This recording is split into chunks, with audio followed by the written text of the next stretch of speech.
अस्सलामुअलैकुम। एक बड़ी अपडेट हैदराबाद से सामने आ रही है, जहां गौशा महल के एमएलए राजा सिंह ने रामनवमी शोभा यात्रा से पहले एक बड़ी और चौंकाने वाली बात कही है। लिंडू का कहना है कि इसकी जान को खतरा है और इसे एक धमकी भरा खत भी मिला है, जिसमें लिखा गया है कि 3 आतंकवादी स्नाइपर इसको शोभा यात्रा के दौरान निशाना बना सकते हैं। एक तरफ बोलता है कि मेरे को प्रोटेक्शन नहीं होना, दूसरी तरफ बोलता है कि मेरे को धमकी भरे खत आ रहे। अरे भाई, आखिर तू क्या चाह रहा? बचपने से यही बोल रहा कि जान को खतरा है, बल्कि पूरा बुढ़ा होने को आ गया। बेटे के जॉइंट में से तक पैरा निकल गए, बेटे की शादी भी हो गई जैसा दिख रहा, बेटा खुद बुढ़ा होने को आ गया, अभी इन्हें जान को खतरा है बोलते जा रहा। तो कहीं राजा सिंह ने यह बात धूलपेट के आकाशपुरी हनुमान मंदिर के वॉलंटियर्स के एक इजलास के दौरान कही। इसने कहा कि सिर्फ स्नाइपर हमला ही नहीं, बल्कि 2 जगहों पर धमाके करने की भी साजिश हो सकती है। इसका कहना है कि इसने पुलिस को भी इस बारे में इन्फॉर्म किया है, क्योंकि इसे लगता है कि पुलिस इस बात को सीरियस नहीं लेगी। इस मीटिंग के दौरान राजा सिंह ने वॉलंटियर से अपील की है कि वो ज्यादा से ज्यादा मेहनत करे और इस साल की शोभा यात्रा को कामयाब बनाए। इसने सभी लोगों से होशियार रहने और अलर्ट रहने की भी दरख्वास्त की है।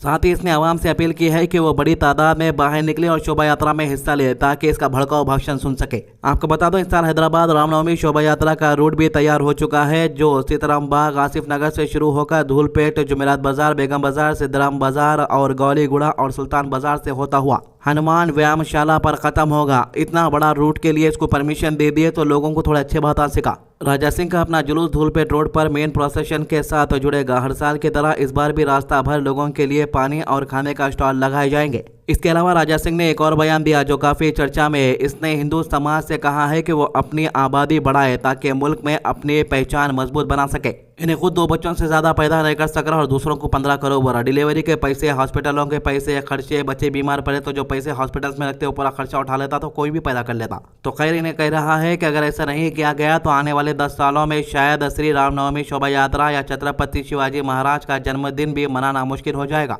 इसने कहा कि एक तरफ लोग हम 2 हमारे 2 फॉलो कर रहे हैं, जबकि दूसरी तरफ हम 5 हमारे 50 का नारा दिया जा रहा है। अब मैं तो किसी मुस्लिम लीडर्स की जुबान से ये नहीं सुना कि भाई तुम 50 बच्चे पैदा करो बोल के, कोई भी आज तक ऐसा बयान तो नहीं दिए होंगे। अब इन्हें इसके मुंह को जो है वो बोल लेते रहता, ताकि दूसरे लोग जोश में आके जो 2 पैदा कर रहे वो भी नहीं करना बोल के। तो राजा सिंह ने यह भी कहा कि इसके मुताबिक मुल्क में मुस्लिम आबादी तेजी से बढ़ रही है और आने वाले वक्त में ये एक बड़ी सियासी और समाजी चैलेंज बन सकता है। इसने पुराने वाकयात का जिक्र करते हुए पाकिस्तान और बांग्लादेश के बनने के बाद जिक्र किया और कंटेक्स्ट में जोड़ा और कहा कि अगर इस ट्रेंड को नहीं रोका गया तो आने वाले वक्त में और भी डिमांड उठ सकती है। इस मामले का एक और पहलू तब सामने आया जब राजा सिंह ने पुलिस प्रोटेक्शन लेने से भी इनकार कर दिया। इसका कहना है कि पुलिस की तरफ से दी जा रही सिक्योरिटी अक्सर प्रॉब्लम क्रिएट करती है। इसने इल्जाम लगाया कि कुछ पुलिस ऑफिसर्स तो जो तिलक नहीं लगाते वो शोभा यात्रा का माहौल खराब करते हैं और कई बार डिवोटीज पर लाठी चार्ज भी किया गया, जिससे एक पीसफुल इवेंट में टेंशन पैदा हो गई। इसने हैदराबाद पुलिस कमिश्नर को भी लिखे गए अपने खत में कहा कि पिछले 3 सालों में पुलिस प्रोटेक्शन के नाम पर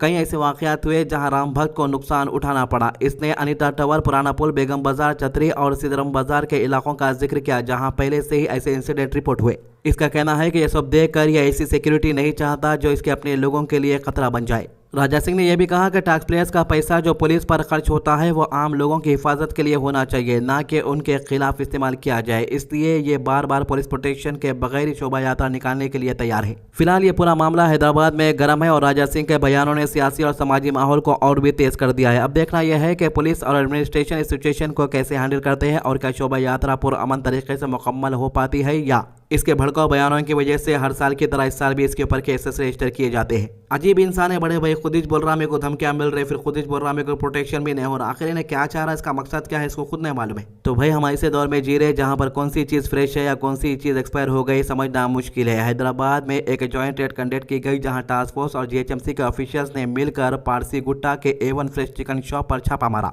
रेड के दौरान यह सामने आया कि दुकान में कई दिनों से पुराना चिकन स्टोर करके कस्टमर्स को बेचा जा रहा था, जो हेल्थ के लिए काफी खतरनाक हो सकता है। भाई बड़े की गोश्त की दुकानों में भी मैं देखा ये लोग जो है राना फ्रिजों में डाल के अलग रख लेते और जो गोश्त नहीं बिकने वाला रहता वो पहले बेचने की कोशिश करते। अगर कोई भी बड़ा कस्टमर आ गया, समझो पुराना कस्टमर जो उसका चाहता है, उसको हल्लू रान निकाल के सामने रख देता। अरे क्या भाई रान ठंडी दिख रही, बल्कि एक बार मैं पूछा तो नहीं भाई फ्रिज में रख देते राना बोल के बोल रहा। और तकरीबन बड़े के गोश्त की दुकान वाले क्या करते, अपन को जो गोश्त ना वो नहीं देते। अरे भाई वो डाल रहे बोले तो भी नहीं भाई वो गोश्त नहीं आता, उसको पूरा लेना पड़ता। कहते 5 किलो लिए तो छोड़ दे तुम, बोलता उन्हें। अब रमजान में तो बहुत ही डिमांड हो गया भाई, उनकी मर्जी से अपन लेने का हो गया, पैसे अपने लगते हैं मगर देना उन्हें उसकी मर्जी से देता कहते। इसलिए अपन अपनी मछली जिंदाबाद है बोलते। कहीं भी गए तालाबा में बैठे, मछली फ्रेश पकड़ लिए, घर को लाके पका लिए, खा लिए, बस उसके सुकून कहीं भी नहीं मिलता भाई। बकरी का गोश्त लेने गए तो पूरी हड्डियां डाल के दे दे रहा, फिर आसमान छू रहा उसका बकरी के गोश्त का रेट। और बड़े का गोश्त लेने गए तो नहीं गलते सो गोश्त दे रहा, कुकर गल जा रहा मगर गोश्त नहीं गल रहा। और मुर्गी का गोश्त लेने गए तो ऐसा स्टोर करे हुआ गोश्त दे रहा, बिसान बुआरी गोश्त में खाए तो बीमारी पड़ जा रहे समझो। इसलिए अपन मछली जिंदाबाद बोल के बोले। तो लगभग 800 किलो चिकन यहाँ से सीज किया गया और ये भी पता चला कि यह सप्लाई वाइन शॉप, बार और रेस्टोरेंट तक भेजी जा रही थी।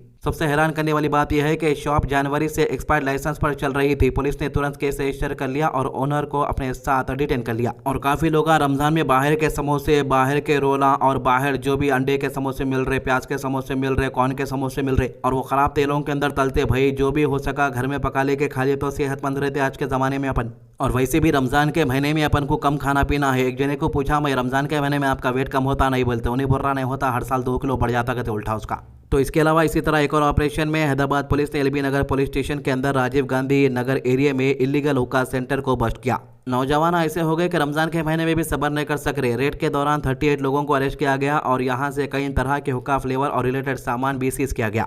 पुलिस के मुताबिक ये सेंटर बिना परमिशन के चल रहा था और कानून का खुल्ला उल्लंघन हो रहा था। इस केस में ओनर सागर और मोहन फरार बताए जा रहे हैं और पुलिस इनकी तलाश में लगी हुई है। ये पूरा ऑपरेशन एलबी नगर के एसीपी कृष्णैया की सुपरविजन में कंडक्ट किया गया और अभी भी इन्वेस्टिगेशन जारी है इस मामले को लेकर। तो हैदराबाद में हुक्का सेंटर रहने दो, स्पा सेंटर्स रहने दो, मसाज सेंटर्स रहने दो, इन चीज़ों की तादाद बढ़ती जा रही है। अब कुछ लोग बोलेंगे भाई हुक्का पीना हराम है क्या बोल के। देखो भाई हराम तो नहीं है, लेकिन ऐसे चीज़ों में जाने से यहाँ पर जो है हुक्का पीना नहीं रहता, यहाँ पे गेमा खेलते बैठते, कुछ इलीगल काम भी चलते रहते, बेटिंग जैसे। ऐसी जगहों से दूर रहते तो अपने लिए फ़ायदा है। जैसा अपना दोस्ताना रहेगा वैसा अपन भी रहते, इसलिए दोस्ताना अच्छे रहना सबसे पहले। नहीं तो सिगरेट पीने वाला सिगरेट पियो बोलता, गुटखा पीने वाला गुटखा पियो बोलता, शराब पीने वाला शराब के फायदे बताते रहता। अब गांजा पीने वाला तो अलग ही लेवल का बंदा रहता, उन्हें गांजे के 1000 फायदे बता देता आपको।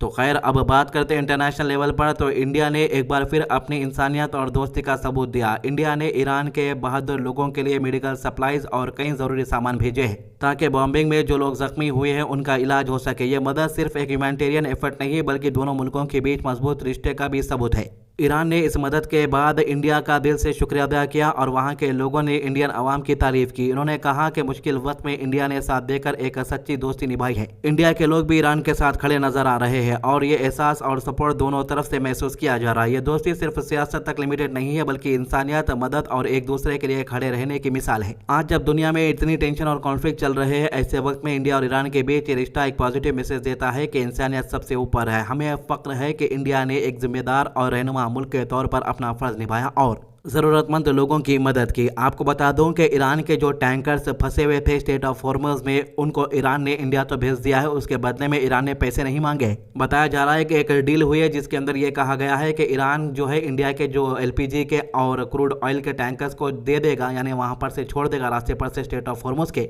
इसके बदले में इंडिया को जो है मेडिकल सप्लाई यानी ये जो मदद है ये मदद देनी होगी ईरान को, यानी पैसों के बदले ये मदद भेज रहा है इंडिया। खैर मोदी सरकार पहले तो सख्त रवैया अपना रही थी और इसराइल को फायदालान कह रही थी, लेकिन मोदी का ये यूटर्न एक अच्छी बात है समझो। तो ये थे अभी तक की अपडेट। हमारे चैनल को सब्सक्राइब कीजिए, हमारे वीडियोस को ज़्यादा से ज़्यादा लोगों तक शेयर कीजिए, नमाज की पाबंदी कीजिए, कुरान की तिलावत कीजिए और दुआ में याद रखिए। अल्लाह हाफिज़।